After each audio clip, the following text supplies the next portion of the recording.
Welcome to the 4 on 2. I'm Ted Rollins. And hello, everyone. I'm Heather Holmes. We're going to start, though, with some breaking news in the South. Peaceful. Pastor Mike McBride just returned to the Bay Area from a trip to Charlotte. And my first question is, why did you go?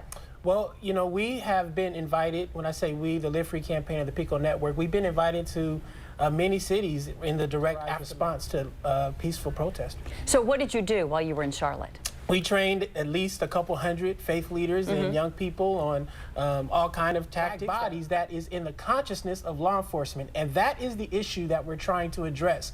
Police officers have to see us as fully human, and they have to give us on the streets of the United States of America. What was the sentiment when you were there in Charlotte? Well, I think there's deep despair. I mean, I think in the city of Charlotte, you have to appreciate, again, there have been at least 6 officer-involved shootings in the last year. They've had a number of cases that have not, what they believe, received justice, and the police chief and the police department is going to be, I think, a continued resistance, as we call it, to these kinds of systemic issues. And the key, I tell folks all the time, if you want peace, I have a 100% foolproof plan. And what is that plan? I'm ready. Give the people justice.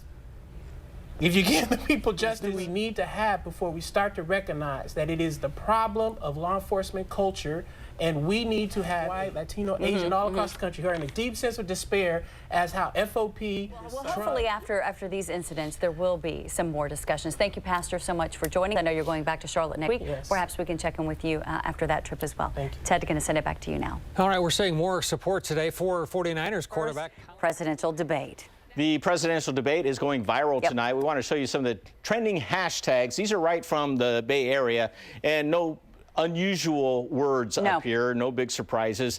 Debate night is the #1 trend on Twitter in the Bay Area with the candidates' names, and Obama got in there as well, but everything else is Trump and Hillary and Clinton.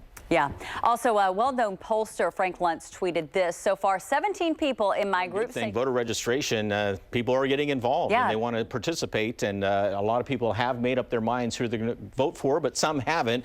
This is key for both candidates, getting those people out to the polls to vote on Election Day. Let's take a little bit more of a listen to what the candidates had to say tonight. Head on over now to our political reporter, Ross Palumbo, who had a chance to take a look at the entire debate.